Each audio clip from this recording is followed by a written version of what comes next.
அக்னீஸ்வரர் கோயில் கஞ்சனூர். நவகிரக தங்களில் ஒன்றான கஞ்சனூர் சுக்கிரன் தலம் குறித்து இங்கே காண்போம். இது தஞ்சாவூர் மாவட்டத்தில் திருவிடைமருதூர் வட்டத்தில் அமைந்துள்ளது. கும்பகோணத்திலிருந்து 16 கிலோமீட்டர் தூரத்தில் இத்தலம் அமைந்துள்ளது. கஞ்சம் என்றால் தாமரில் இருப்பவன் என்று பொருள். அதாவது பிரம்மதேவன் வழிபட்ட தலமாதலால் இத்தலத்திற்கு கஞ்சனூர் என்று பெயர் ஏற்பட்டுள்ளது.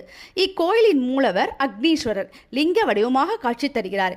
இவரின் சிறப்பு அம்சம் என்னவென்றால், அபிஷேகம் செய்யும் போது அதன் மீது ஊற்றப்படும் அனைத்து எண்ணெயையும் அது உறிஞ்சிவிடும்.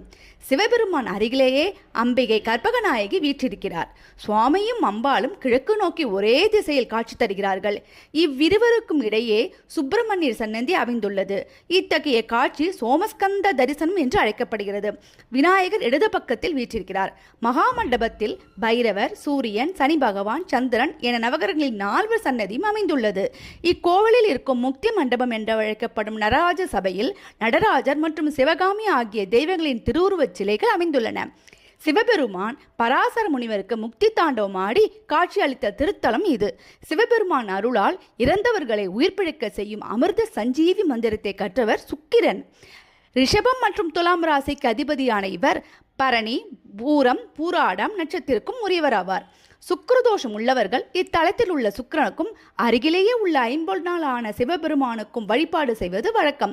இத்தலம் பராசர ரிஷிக்கு சித்தப்பிரமை நீக்கியது, பிரம்மனுக்கு திருமண காட்சி கொடுத்தது, அக்னி பகவானுக்கு உண்டான சோகை நோயை தீர்த்தது, சந்திரனின் சாபம் தீர்த்தது, கம்சன் என்னும் மன்னனின் உடற்பிணியை நீக்கியது, கலிக்காமரருக்கு திருமணம், பானகஞ்சாரருக்கு அவதரித்தது என பல சிறப்புகளையும் கொண்டது. மேலும் பஞ்சாட்சர மகிமையை வெளிப்படுத்திய ஹரதத்த சிவாச்சாரியார் அவதரித்த தலமும் இது. மகாபலியை காப்பாற்ற தன் கண்ணையே இழந்தவர் சுக்கராச்சாரியார். எந்த கஷ்டம் வந்தாலும் தன்னை நம்பி வந்தவர்களை காப்பாற்ற வேண்டும் என்ற குணம் கொண்டவர். அவரது அருள் பெற கஞ்சனூர் தான் வர வேண்டும்.